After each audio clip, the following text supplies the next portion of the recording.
Hi, my name is Ron Rogers, and I've been asked by several of my followers to talk on the recent stance that ALPA, the Airline Pilots Association, has had coming out against cockpit video recorders.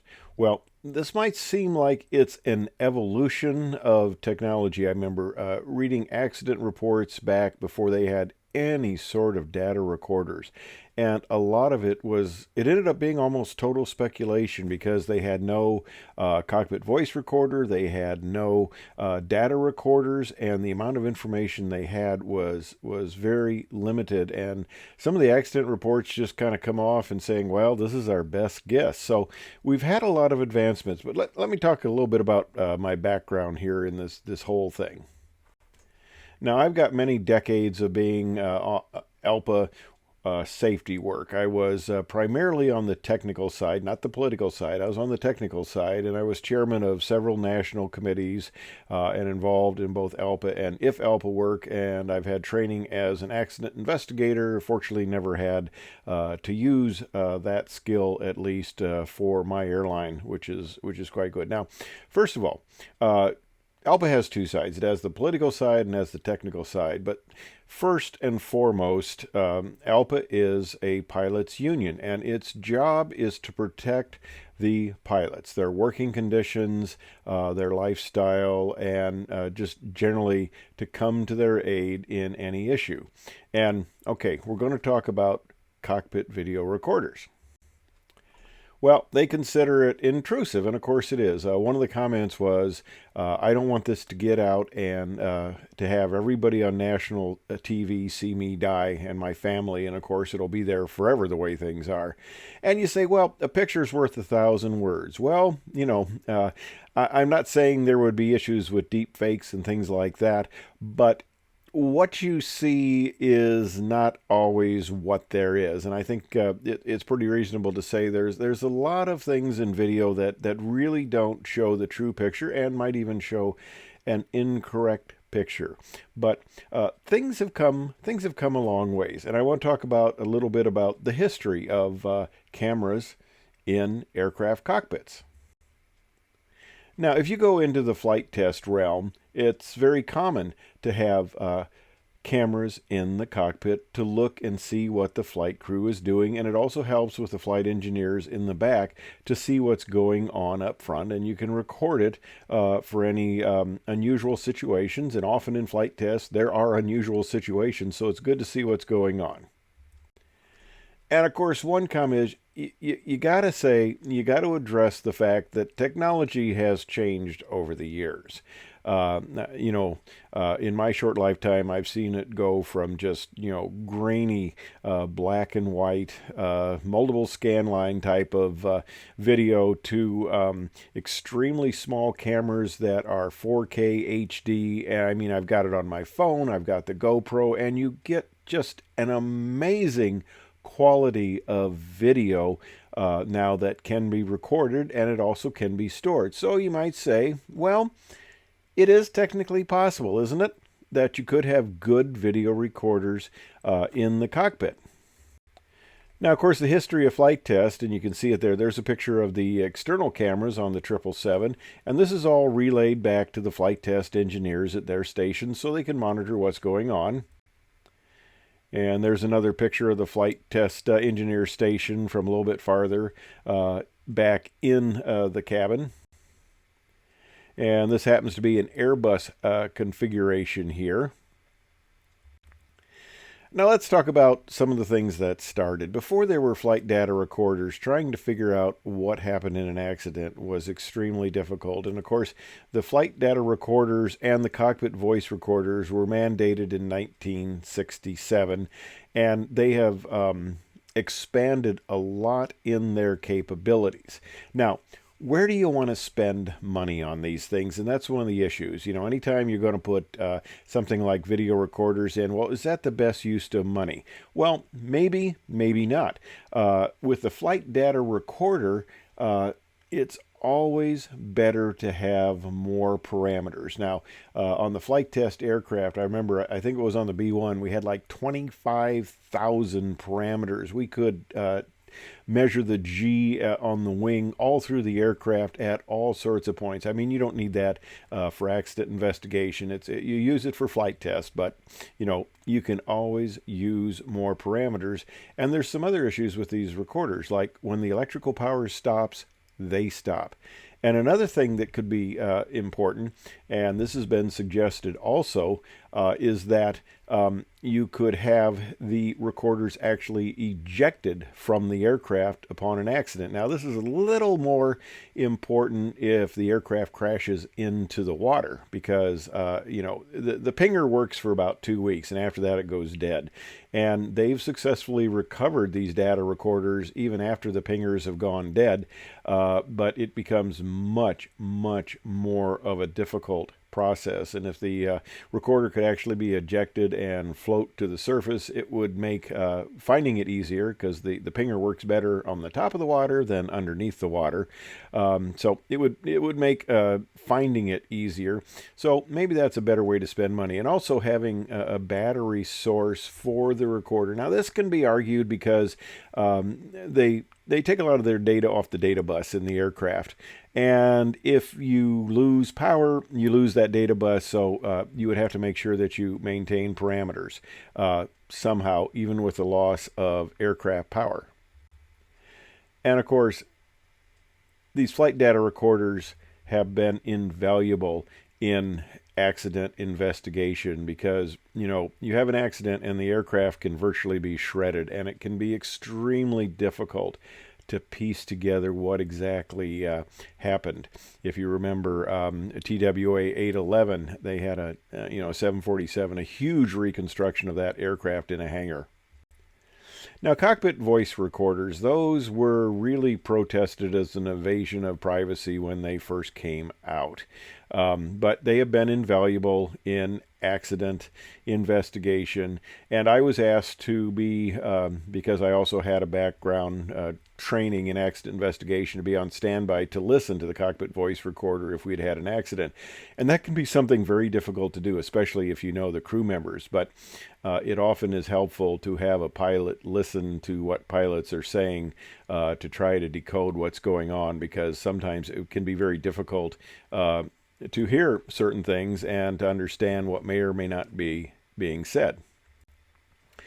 Now, as a second officer on the aircraft, you'd come in, or the co-pilot now, we don't have second officers anymore, you'd come in and you'd plug your headset in there, and you'd press the test function, and you'd talk into it, and you could hear that your voice comes back on the recording, and you did that little function. And to make crews feel better about this invasion of privacy, if you will, they had an erase function.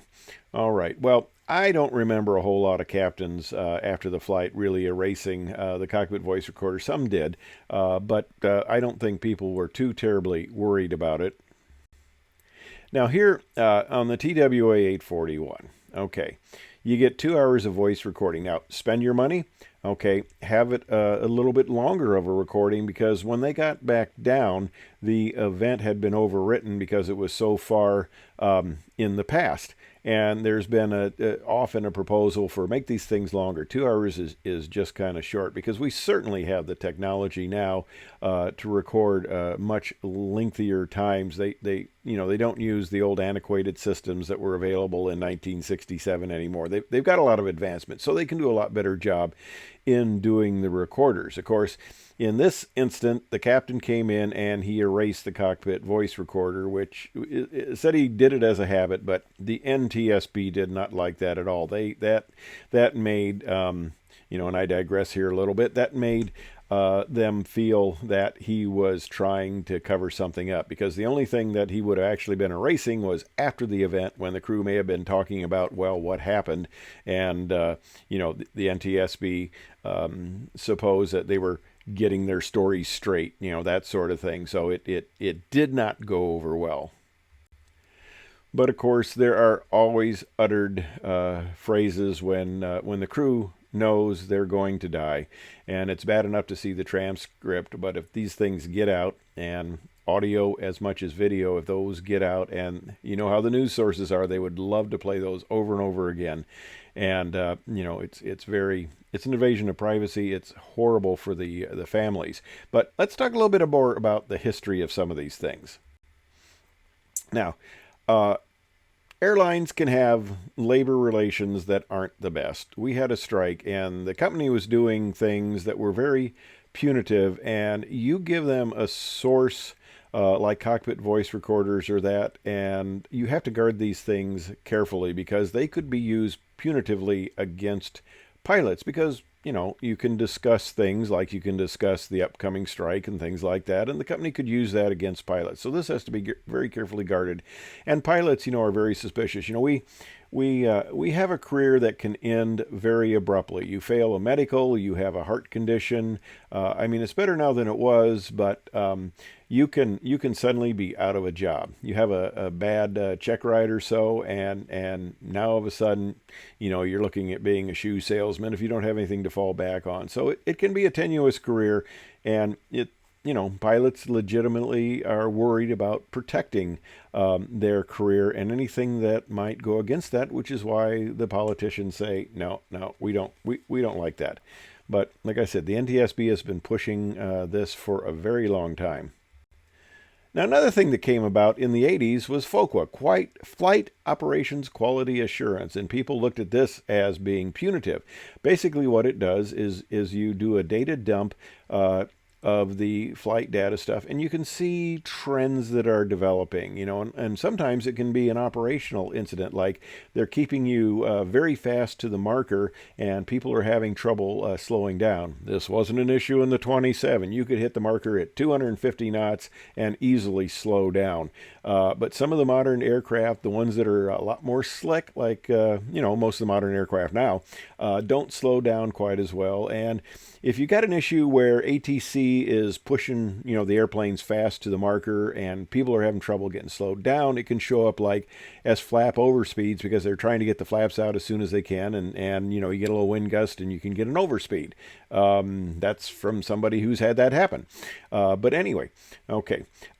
So there are issues there that you can see trends, not necessarily seeing that some pilot is screwing up or pilots in general are screwing up. So it can aid. But I must say, I was getting my IOE, my initial operating experience on the Airbus, and although I had flown it in flight test and stuff, it's a little bit different flight operationally, and I'm coming in on a Flaps 3 landing at Denver, and I've got my line check airmen, they're line check pilots now, sitting over there in the left seat, and I made an arrival into Denver. Okay, I have to admit that it was a pretty firm landing, and we were concerned it might have been a hard landing, and I went down there and I showed him, well, there was a dirt mark on the strut, so I didn't compress it fully, so that must have meant I didn't have a hard landing. Well, he was on the FOQA committee, and because of that, and because I gave him permission, he could go in and actually pull that flight out and look and see that we had a 1.6 G landing. So it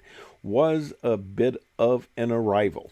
But generally, that data has been used basically to see trends and address issues. And I think that has worked out quite well, and I don't think anybody has a problem with that. And it's been kept de-identified, so nobody's been pulled into the flight office and lectured on anything. But let's talk about cameras in general. Okay, anybody who has seen these most god-awful artist renditions of courtroom scenes, not only do they not allow video in courtrooms, they don't allow even cameras. So, the question is, well, why do you won't be invasive in the courtroom? Do you want to have lawyers suing lawyers over things they do that you have video of? Another thing is operating rooms. You don't have cameras in operating rooms. Now, you can argue, especially when you're looking at this angle, that anything that goes on that you might bring up in a lawsuit would be difficult to see. I mean, you would have to really have good camera placement to see anything that was going on, and you'd have to have medical expertise. And is a doctor necessarily going to call out another doctor as messing up? So a lot of issues come about there, and you don't see cameras in operating rooms either. And there's a few times where you can say, hey, it would have been really useful to have video. But then again, there are other sources of this. When the German Wings Flight 9525, the captain stepped out and the co-pilot decided he was going to kill himself and everybody else on the aircraft. And the cockpit doors used to be these little flimsy things that sometimes actually fell apart when you closed them on the 737-200 because of an escape panel that would fall apart. Now they are barriers, the Kevlar barriers since 9/11, and if you're locked out, you cannot get in the cockpit. And this co-pilot decided he was going to kill everybody, and they were able, of course, to determine what happened through a number of sources. A video recorder might have been helpful, possibly, but it wouldn't have added anything to the situation. Of course, then we have the Egypt Air 990, where the co-pilot decided to kill everybody on that aircraft. And I found a little interesting argument or comment was that it said that the co-pilot disconnected the autopilot in a mysterious fashion. Now, I always wondered how you could disconnect the autopilot in a mysterious fashion. So when this came out, I would mention to my co-pilots, I said, okay, we're coming into wherever we're coming into, and I said, it's all right if you disconnect the autopilot. In fact, I like you to hand fly. It's all right if you disconnect it, but do not disconnect it in a mysterious fashion. All right. Well, basically, what the guy did here is he pitched over pretty hard. They got 0G. They got low oil warnings because most airliners aren't equipped for inverted flight.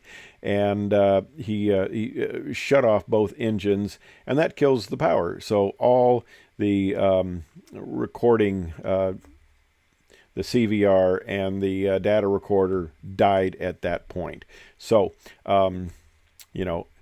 they kind of knew what was going on. They could put things together, but power source can be an important part of this whole thing on maintaining parameters. So is that a better place to put your money? It might be. And one other thing that might have helped with MH370, although there was data reporting. Now, the nice thing about the 777 is it's putting out a lot of data all the time. And it could be helpful in accident investigations if you actually transmitted the data off the aircraft. That way you wouldn't have to go looking for the black boxes that you may or may not find depending on the situation. But there's some parts of the world that just don't have good satellite coverage.